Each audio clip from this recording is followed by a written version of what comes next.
Bom dia a todos e todas. Estamos aqui hoje para gravar uma palestra, para o 2º Congresso Internacional Online de Estudos sobre Cultura, organizado pelo Centro Latino-Americano de Estudos e Cultura. A fala é intitulada Racismo, Cultura e Identidade Nacional.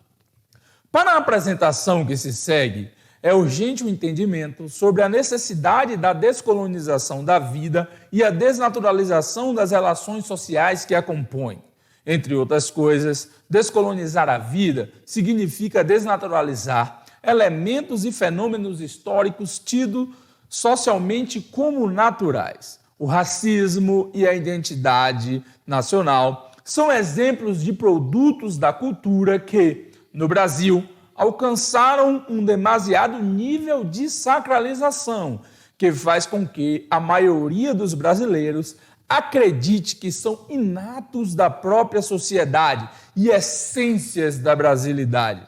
Em outras palavras, o racismo e a construção da identidade nacional estão umbilicalmente ligados, sendo frutos de uma determinada cultura, gestados em momentos históricos distintos, mas exacerbados de continuidades. Juntos, na atualidade, se constituem como uma essência da brasilidade. Então é importante a gente ter a noção da existência desse mito, desses mitos da brasilidade, da democracia racial, do paraíso da raça, de que não existe racismo no Brasil, e entender que esses mitos são frutos da própria identidade nacional. Então, assim, sem meias palavras, o objetivo dessa palestra é refletir sobre a construção da identidade nacional brasileira como projeto racista e genocida que, portanto, necessita ser desconstruído para ser superado.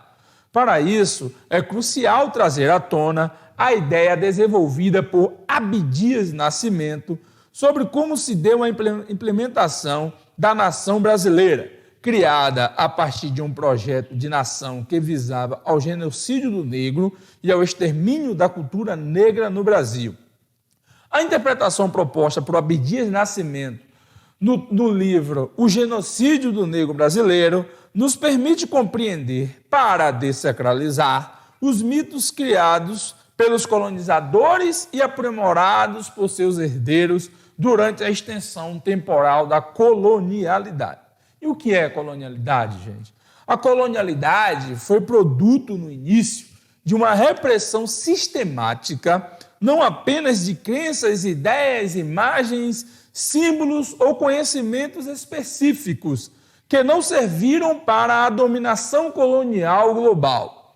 Para Aníbal Quijano, sociólogo peruano, a colonialidade reprimiu principalmente os modos de ser, de conhecer, de produzir conhecimento, de produzir perspectivas, imagens e sistemas de imagens, símbolos, modos de significação, sobre os recursos, padrões e instrumentos de expressão formalizada e objetiva, intelectual ou visual, produzida pelas populações negras e também pelas populações indígenas. Em seguida, a colonialidade impôs padrões de comportamento dos dominantes sobre os dominados, subjugando destes suas religiosidades, seus cantos, rituais, modo de vestir e até de como pensar e o que aprender, através de um processo de sedução, através da mistificação de seus próprios padrões, os dominantes conseguiram fazer de sua cultura um padrão ou um modelo universal. O conceito de colonialidade, desenvolvido por Quijano, revela que na América Latina, as relações de dominação nas esferas econômica e política não acabaram com o fim do colonialismo. Entre outras palavras, o conceito denuncia a continuidade do modelo colonial de dominação baseado no racismo após o fim das administrações coloniais produzidas pelas culturas ocidentais ficadas no capitalismo, colonialismo e patriarcado. E por que é importante pensar sobre a colonialidade? Essa é uma questão interessante. Por que é importante pensar sobre a colonialidade? Compartilho da ideia de Walter Mignolo de que pensar o conceito de colonialidade já é um ato descolonizador, pois é preciso partir de um olhar decolonial para observar a barbárie por trás do moderno discurso civilizatório que, por aqui, no Brasil, serviu de base para a construção da identidade nacional. Em sua interpretação, Mignolo afirma que, ocultadas por trás da retórica da modernidade, práticas econômicas dispensavam vidas humanas e o conhecimento justificava o racismo e a inferioridade de vidas humanas, que eram naturalmente consideradas dispensáveis. Dessa forma, podemos pensar que, por trás do discurso de progresso, e aí nós fazemos um diálogo aqui também com Walter Benjamin, por trás do discurso de desenvolvimento, de unidade, de identidade, de nacionalidade, estão práticas e representações discursivas que invisibilizam trajetórias, ceifam vidas e dizimam memórias. Entre outras palavras, identifica-se, por um lado, a existência de uma cultura hegemônica, eurocêntrica, que se consolida, por outro lado, pelo extermínio de culturas subrepresentadas. Nesse ponto, importa destacar que a identidade nacional não é inata, ela não é natural, mas sim um projeto gestado para atender diversos e poderosos interesses como forma de garantir a dominação e garantir a exploração sobre o outro. Este outro explorado pelo capitalismo, colonialismo, patriarcado. Parece, mas a formação da identidade nacional não é um projeto acabado. Pelo contrário, é gestado diariamente e necessita, para garantir o domínio, manter a sua estrutura racista intacta.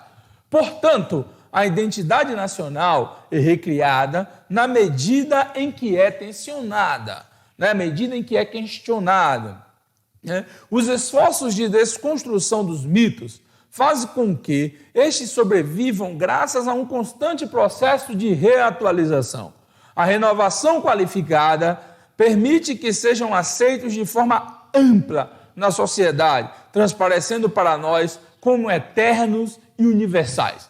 Vivendo em uma sociedade marcada pela colonialidade, enquanto não nos atentarmos para o poder do currículo tradicional, para o poder do currículo colonial nas escolas, entendendo esse currículo como um projeto construído a serviço da dominação e para a permanência de uma identidade nacional racista, nós, que militamos por uma educação descolonizada e assim antirracista, contribuiremos para que continue a se consolidar uma identidade nacional racista.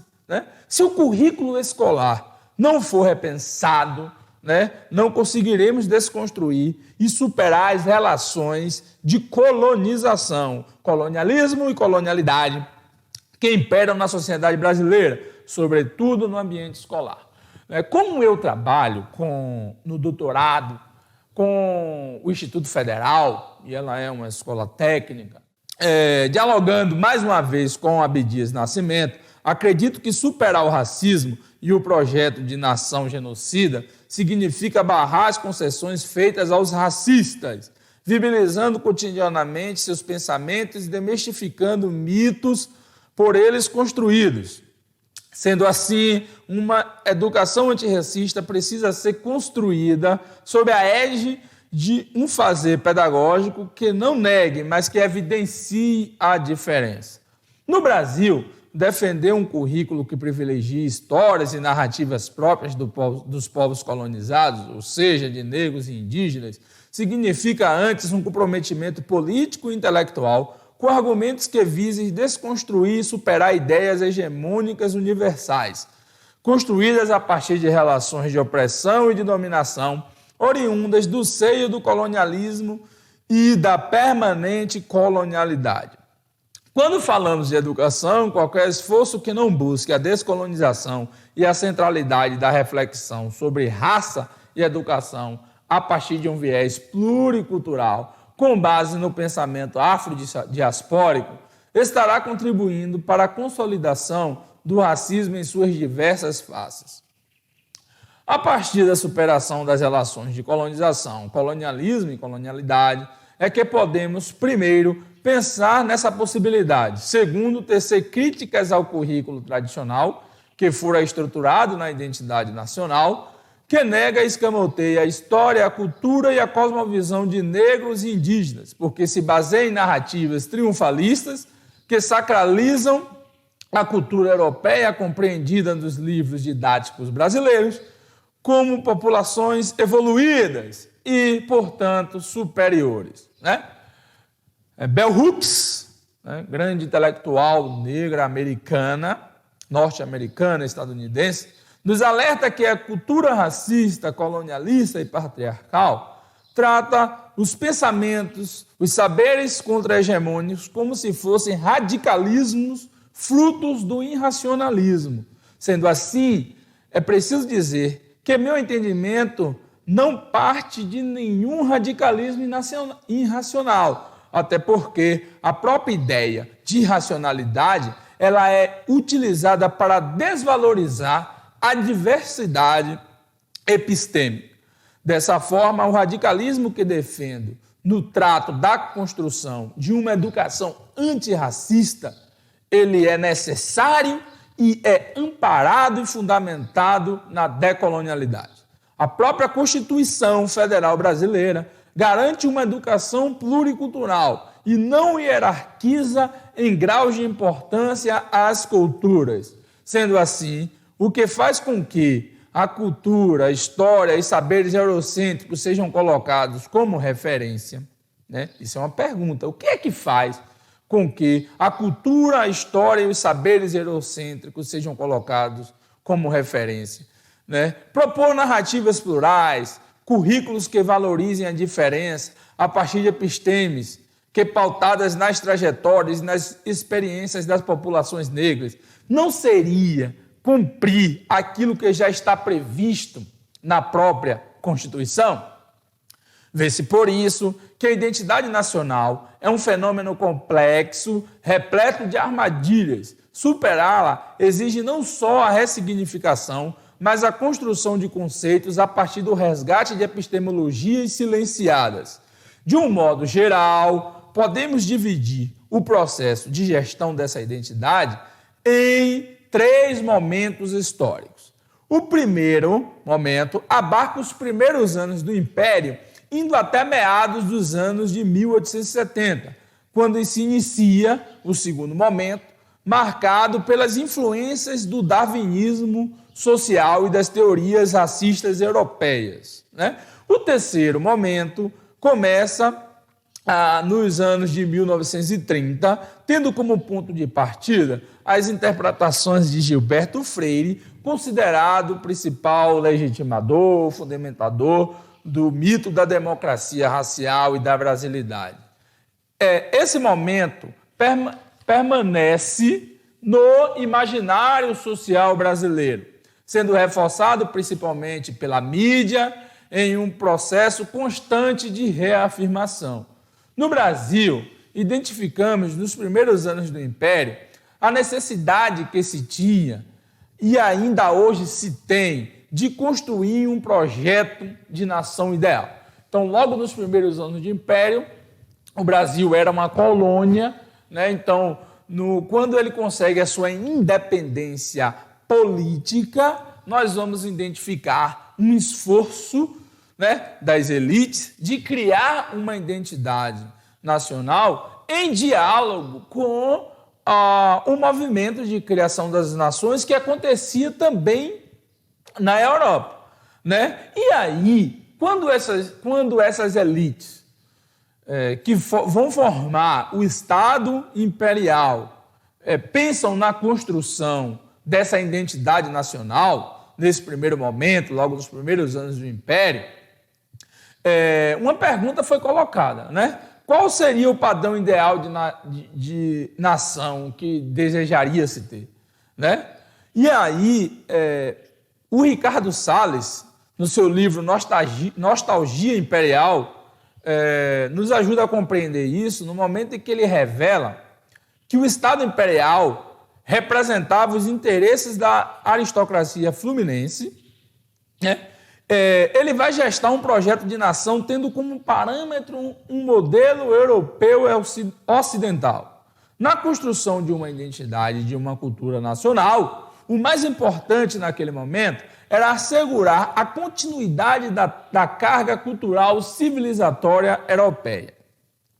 O Estado imperial, a serviço das elites escravocratas, organizou um movimento responsável por fundar uma tradição, ou seja, a construção de um projeto de identidade nacional. Nesse movimento, a produção de uma história oficial e a garantia de seu ensino nas escolas era de suma importância.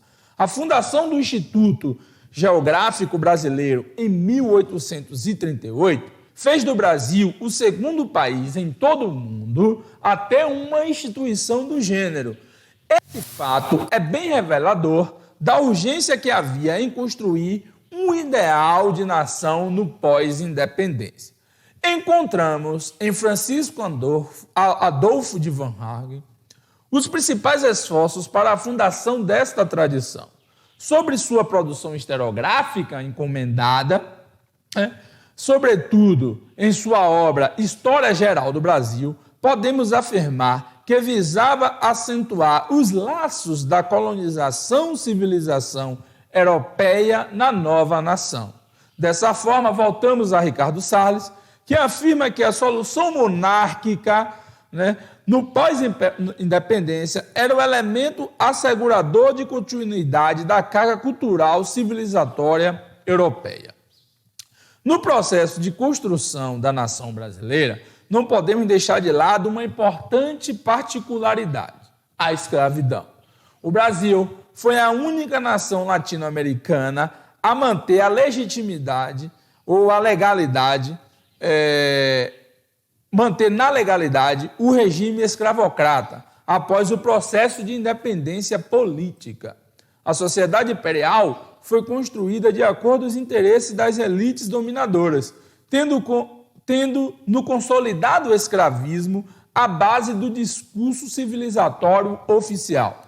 Dessa forma, podemos dizer que, ao mesmo tempo, princípios de uma sociedade racista formavam e fundamentavam a escravidão, e a escravidão formava e fundamentava uma sociedade cada vez mais racista. A própria opção pelo império, no pós-independência, já é reveladora do eurocentrismo e do racismo estrutural existente em nossa sociedade. Enquanto nossos vizinhos latino-americanos optaram pelo regime republicano e pela abolição da escravidão, no Brasil, teremos a opção monárquica com o fim de garantir a hegemonia escravista, pois, como afirma Ilmar Roloff de Matos, se tinha algo que poderia nos unir enquanto povo, esse algo era a escravidão. Isso significa que a identidade nacional brasileira, nos primeiros anos de gestação do seu projeto, ela vai ter como base o racismo e a escravidão. Significando tudo que era branco, o Estado imperial tinha um papel de organizar uma sociedade espelhada na civilização europeia, transformando em interesse nacional os interesses particulares das elites escravocratas. Dessa forma, a identidade nacional se constituiu a partir da exclusão e da subordinação de negros, fossem eles escravos, libertos ou livres, pois o objetivo maior era a manutenção da escravidão a partir da sofisticação do racismo. Para isso, permanecer ligados às origens coloniais era extremamente necessário para a manutenção de toda a estrutura de poder e de exploração. Entre outras palavras, sendo uma afirmação pontual e certeira, a identidade nacional é uma cruel, massacrante e excludente tradição inventada, gestada pelas elites herdeiras nas estruturas do colonialismo. Dessa forma, uma análise sobre o processo de construção da brasilidade deve adotar uma postura cuidadosa diante do discurso presente nas fontes e diante dos conceitos da história, vista de cima, construída a partir do viés do colonizador. Na construção de narrativas plurais, que visem ultrapassar as linhas abissais criadas pelo eurocentrismo, mais do que um possível silenciamento das fontes, ou um silenciamento nas fontes, nossa atenção deve recair sobre o silenciamento dos historiadores. Quando falamos da crueldade da identidade nacional, construída a partir de um viés eurocêntrico, estamos falando da escrita de uma história única que busca inviabilizar o confronto de narrativas. Nos referimos à criação de padrões e métricas que impossibilitam os povos dominados, colonizados, de escreverem suas experiências históricas, uma vez que estão presos aos conceitos dos saberes criados pelo dominador colonizador. Entendemos que, para as experiências históricas da América Latina, e assim do Brasil, o moderno conceito tradicional de história, utilizado como base para a construção de uma identidade nacional, é uma armadilha teórico-metodológica gestada para legitimar e garantir a dominação e a exploração do outro não europeu, de seus saberes, suas histórias, enfim, de sua cultura. O pensamento decolonial nos permite descolonizar a ciência e a produção historiográfica, permitindo assim a produção de narrativas contra-hegemônicas capazes de interpretar de forma descolonizada a realidade. Entre outras palavras, a descolonização da escrita da história será possível no momento que historiadores se permitam, que eles façam a reflexão, que permitam fazer novas perguntas às fontes, buscando novas respostas para algumas questões dadas como certas e tidas como universais. Dessa forma, reforço que, para evidenciar as diferenças excluídas em nome de um padrão nacional europeu, para se produzir narrativas plurais antirracistas, não basta apenas a ressignificação de velhos conceitos, sendo necessário construir novos a partir de outros paradigmas, ou seja, a partir de uma experiência epistemológica que possa dialogar de forma independente e bem mais convincente com os nossos lados da história, em nosso lado da linha.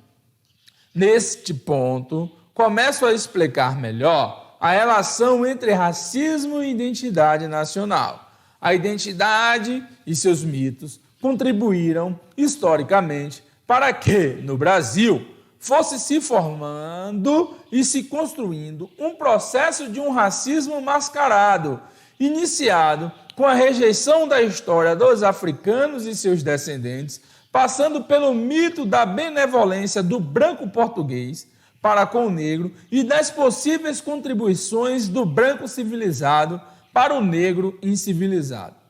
A aceitação dos mitos e do racismo intrínseco como algo natural é tão importante para a manutenção da dominação capitalista, colonialista, patriarcal, que, ainda hoje, na construção desse racismo mascarado, existem pessoas que defendem a escravidão e outras atrocidades cometidas contra o negro, pois, para elas, seriam um mal necessário para o processo civilizatório e, assim, para a consolidação da brasilidade.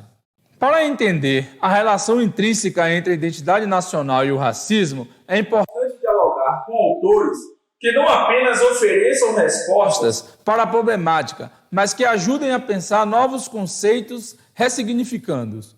Dessa forma, como afirma Conceição Evaristo, é necessário o diálogo com pensadores que problematizem nossas vivências, que nos provoquem a produzir escrevivências, que dialoguem com nosso lugar de fala, entendendo que também é a fala de um lugar. Esse diálogo é crucial, pois quando o assunto é racismo, não deve existir espaços para ingenuidades. São vários os esforços intelectuais que escamoteiam o racismo brasileiro, seja de forma consciente ou inconsciente, por convicções enganosas ou por afinidade com ideologias racistas. Porém, o esforço descolonizador precisa enfrentar essa demanda, agindo para desconstruir a imagem de que o preconceito e a discriminação que as populações negras sofrem em nosso país têm exclusivamente um fundamento de classe, assim como as ideias de que, no Brasil, os problemas são étnicos e de que vivemos em uma democracia racial. O esforço descolonizador deve refutar essas visões e enfatizar que o paradigma brasileiro tem caráter racial e está contido na identidade nacional. Assim, não se pode perder de vista o conceito de raça, defendendo sua reflexão, né? E é importante entender a construção da identidade nacional e a relação que essa identidade tem com o conceito de raça e com a colonialidade. Nos afastamos de qualquer fundamentação natural ou biológica, buscando um diálogo com os que acreditam na construção de um conceito de raça propriamente sociológico. Entre outras palavras, se trata de um emprego científico do conceito na busca de entender determinadas ações subjetivamente intencionadas e não de um uso social deliberado. Aníbal Quirrano e Antônio Sérgio Alfredo Guimarães defendem que o conceito de raça é recente na história da humanidade. Sendo assim, seria recente também a prática do racismo. Guimarães aponta que a palavra raça se apresenta nas línguas europeias a partir do século XVI, sendo esse fato, para Quirrano, algo de simples explicação. O conceito de raça só vai ser construído com o contato com a América. Para Quirrano, o racismo é uma novidade histórica construída pelos europeus no processo de dominação da América, utilizada para legitimar as estruturas de poder do mundo colonial e do capitalismo. Assim, o racismo foi inicialmente produzido na América e posteriormente reproduzido no resto do mundo. Como fundamento da especificidade das relações entre a Europa e o resto do mundo. Nesse ensejo, a raça seria uma categoria mental nova e exclusiva da formação da América. O racismo, ou seja, as distinções e hierarquizações a partir de pressupostos biológicos, surge com o capitalismo, colonialismo, patriarcado, como categoria mental a serviço da dominação dos não-europeus.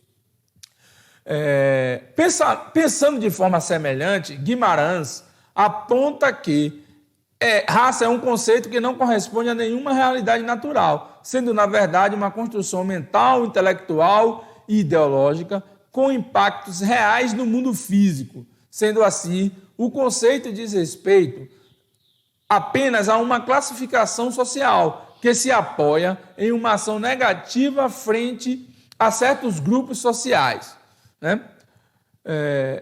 Colocando a cultura e outras questões subjetivas como prioritárias para explicar o processo de conquista e exploração impostos pelos europeus na América, Quirrano aponta que o racismo é o sustentáculo de todo o processo de dominação cultural ocidental e se sustenta em uma relação de dominação que tem como maior trunfo a colonização do imaginário do colonizado.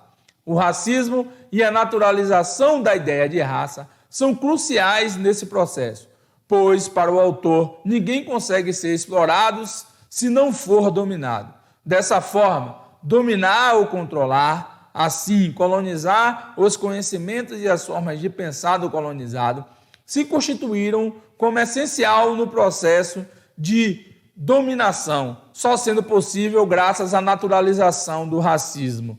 Sobre o racismo, Guimarães afirma ser uma forma bastante específica de naturalizar a vida social, isto é, explicar diferenças pessoais, sociais e culturais a partir de diferenças tomadas como naturais. A naturalização acontece de acordo com os interesses das elites, o que faz com que cada racismo tenha sua própria história. Com isso, pode-se afirmar que, apesar do racismo ser um problema mundial, ele desenvolve características próprias em cada espaço, fato que permite que no Brasil se desenvolva um tipo de racismo específico. O denominado racismo mascarado, denunciado por Abdias Nascimento, é fruto do aprimoramento das classificações dos seres humanos que possibilitaram a criação das hierarquias raciais que fundaram a sociedade escravocrata patriarcal no Brasil. O racismo cria e naturaliza uma ordem estamental que sobrevive de forma disfarçada com a alcunha de identidade nacional. É importante frisar que a identidade nacional brasileira começa a ser gestada no século XIX, nos primeiros anos do Império, sendo refundada constantemente nas décadas seguintes. Entre os anos de 1870 e 1930, se dá o segundo momento de construção dessa identidade, quando vamos observar a hegemonia de uma identidade racista e racialista, fruto de um momento histórico em que o racismo científico e as ideias de eugenia e pureza racial estavam em alta na Europa.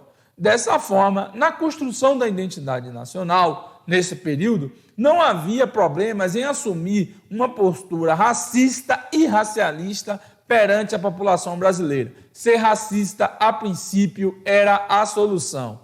Pesquisando os movimentos abolicionistas estadunidenses, Angela Davis nos revelou que o abolicionismo não significa antirracismo.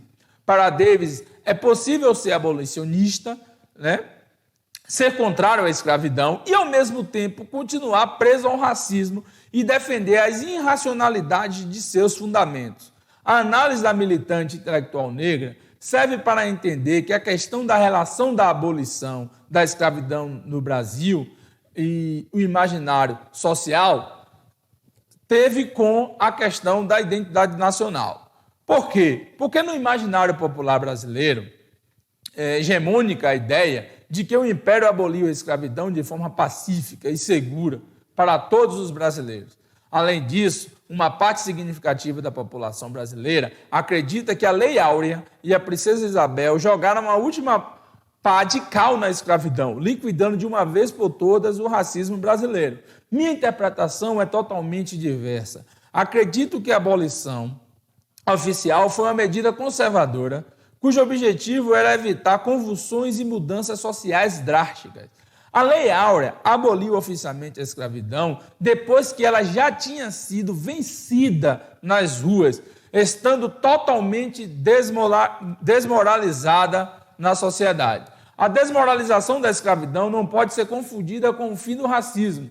A superação da instituição escravista aconteceu graças à pressão exercida pelos movimentos abolicionistas. E essa pressão não alterou o racismo e o lugar da exclusão dos negros. Para Ricardo Salles, a Lei Áurea pôs o fim em todas as transformações radicais pensadas pelo movimento abolicionista, pois a questão que estava posta com a Lei Áurea era os interesses das classes dominantes. O objetivo era abolir a escravidão, mas continuar a exclusão social e barrar qualquer tentativa de ascensão social dos ex-escravizados e seus descendentes, garantindo a dominação e a exploração aos modos coloniais, a partir agora de novas metodologias. Neste momento, o darwinismo social irá influenciar intelectuais brasileiros. os colocando diante de diversos dilemas. Lilia Moritz-Schwartz e Thomas Skidmore, cada um ao seu modo, mostraram como a questão da raça estava vinculada aos discursos sobre o destino da nação. Na certeza de que o futuro da nação brasileira estava comprometido por causa da miscigenação e do contingente de negros, ou seja, de pretos e pardos na população, intelectuais e políticos projetaram e poram em prática a chamada política de branqueamento da raça. Entre outras palavras, é justamente no período da abolição da escravidão no Brasil que se aguçam, que se intensificam políticas de negação do negro e de sua cultura. É neste momento que teremos a potencialização das políticas públicas e institucionais dos meios legais racistas no país. A miscigenação era tida como uma mácula, um problema que precisava ser superado. Dessa forma, a solução que se apresentava era branquear a população, financiando a migração de europeus e, além disso, proibindo a entrada de africanos no país. Alguns projetos pretendiam até mandar de volta para a África a população negra, pois o fim da escravidão era considerado um problema para a nação, porque os negros só estavam aqui para servir a escravidão. No momento em que a escravidão acabou, eles deveriam voltar para o continente original. A construção de um novo discurso hegemônico sobre a miscigenação, a partir dos anos 30, vai marcar o terceiro momento da construção dessa identidade nacional, né? E esse novo discurso foi essencial para uma mudança na construção da nacionalidade, que passa de racista heterofóbica para uma baseada no mito da democracia racial e no discurso de que somos todos brasileiros, numa mistura perfeita e harmônica das raças, conforme Gilberto Freire coloca em Casagrande e Senzala. O mito da brasilidade ajudou a criar uma nacionalidade que nasce de um projeto severamente elitista, que, segundo Guimarães, como não foi resultado das lutas populares, essa nacionalidade não estendeu a cidadania a todos os brasileiros. Ao contrário, o imaginário aspirou, nas suas versões mais liberais, a uma raça mestiça que incorporasse negros e índios. O racismo no Brasil se interniza através de restrições fatuais da cidadania, assim como via imposição de hierarquias que criam distâncias sociais. E segue dizendo Guimarães, por demasiadas diferenças de renda e de educação, por meio de desigualdades sociais que separam brancos de negros, ricos de pobres, nordestinos de sulistas. A questão que se coloca é que, a partir do mito da democracia racial, o racismo brasileiro se manifesta sem rosto, ou seja, ele se camufla e se apresenta diante de si mesmo como antirracismo, num discurso subreptício. Esse movimento fraudulento, portanto, impede a existência de narrativas periféricas, posto que elimina, ao mesmo tempo que escamoteia, as diferenças apresentadas como elementos antinacionais. Em outras palavras, o racismo no Brasil primeiro ajuda a afundar o mito da democracia racial e depois sobrevive se nutrindo dessa crença, à medida que ambos fazem valer uma história única, uma história nacional que nega a existência do racismo no país.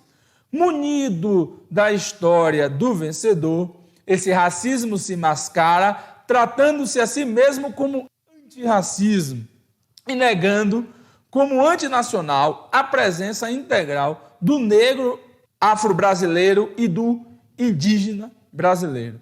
Refletir de forma descolonizada sobre nossa identidade nacional é entender como o Estado e as elites brasileiras promoveram o branqueamento do país e a negação da cultura negra, negando-se a promover a inclusão do negro na sociedade, se eximindo da obrigação de desenvolver ações afirmativas e a criar uma legislação de combate ao racismo e de valorização da diferença. Não é pelo fato do Brasil ser uma sociedade multirracial que vivemos em um paraíso das raças. Kabengele Munanga e Nilma Lino Gomes afirmam que o Brasil foi constituído e edificado a partir do encontro de diversas culturas e civilizações. Porém, apesar da diversidade existente no país, existiu por iniciativa do próprio Estado brasileiro e também de seus principais intelectuais um esforço para que se negasse ou ocultasse a contribuição do negro para a construção do país. Nesse esforço, o primeiro passo foi desvalorizar a cultura e negar ou corromper a sua história. Munanga e Gomes apontam que os recentes dados do IBGE sobre a sociedade brasileira atual nos revelam a existência de uma grande desigualdade racial no país. Essa desigualdade racial caminha lado a lado com a desigualdade econômica, sendo construída ao longo do processo histórico, político e social do país. O abismo racial não é uma ficção, sendo comprovado nas pesquisas que comparam as condições de vida, emprego e escolaridade entre negros e brancos. Essa desigualdade é fruto da estrutura racista, somada à exclusão e à desigualdade socioeconômica, que atinge toda a população brasileira e, de modo particular, os negros. Para Munanga e Gomes, a primeira forma de combater o racismo e a discriminação racial é através da legislação penal. Porém, afirmam que a maioria da população brasileira desconhece a legislação que trata sobre as questões raciais no Brasil. Desconhece também a importância das ações afirmativas que se constituem enquanto políticas de combate ao racismo e à discriminação racial mediante a promoção ativa da igualdade de oportunidade para todos, criando meios para que as pessoas pertencentes a grupos socialmente discriminados possam competir em mesmas condições de igualdade. Se existe uma narrativa que nega a existência do racismo no Brasil, as ações discriminatórias legitimadas pela identidade nacional são automaticamente descaracterizadas. Práticas de discriminação racial podem ganhar novas leituras e interpretações, deixando de ser entendidas como racismo, para, por exemplo, serem interpretados como elementos da brasilidade ou da cultura nacional. É possível combater e superar o racismo? O racismo só pode ser combatido se tivermos total consciência de sua existência, pois é impossível lutar contra aquilo que não existe. Dessa forma, a superação do racismo exige tanto o reconhecimento de sua existência como uma postura firme na execução de ações, políticas, atividades e projetos antirracistas por todas as esferas da sociedade, desde o Estado até a população comum, inclusive a participação de pessoas brancas. Na sociedade, os educadores, em especial, têm papéis especiais na luta antirracista e na desmistificação da identidade nacional, que assola a educação. É necessário uma nova postura para superar o fazer da instituição escola, que ao longo dos anos tem sido histórico, com bases sedimentadas em práticas coloniais, como classificações de corpos, hierarquizações de saberes, aniquilações de cultura. Assertivamente, a escola tem sido um lugar de reprodução de uma narrativa única, um ambiente por excelência da reprodução de uma história única também, sendo necessário sua transformação para a descolonização da vida e a desnaturalização das relações sociais. Nilma Lino Gomes nos lembra que a denúncia sobre a contribuição da escola para a manutenção no Brasil de uma estrutura societal colonial excludente não é algo novo. Inclusive, os movimentos negros e seus pensadores já estão muito além da fase da denúncia da história única, mostrando que negros e negras, desde sempre, têm construído saberes, conhecimentos, epistemologias e pensamentos que são próprios de suas raízes e experiências raciais. Todavia, toda essa gama de conhecimento não tem espaço na educação formal, sendo rejeitada pela identidade nacional. Essa identidade nacional faz com que a compreensão da cidadania no Brasil tenha sido algo tão complexo que, apesar dos avanços dos estudos periféricos, ou seja, os estudos que estão à margem, produzidos por pessoas subalternizadas, mas nunca subjugadas, a escola e a sociedade como um todo não têm conseguido dialogar com a pluralidade, a diversidade e, sobretudo, com a diferença.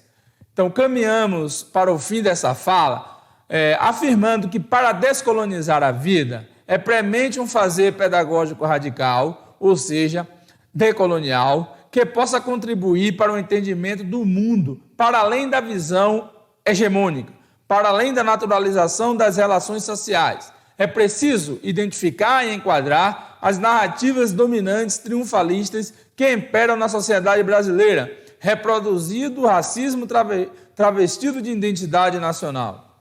É necessário demistificar, dissecar, desconcertar, desconstruir essas narrativas nocivas e opressoras que estão a serviço da destruição. É preciso utilizar a decolonialidade, da pluralidade para propor, para construir uma nova interpretação sobre a história do Brasil e novos caminhos para a sociedade brasileira. Muito obrigado.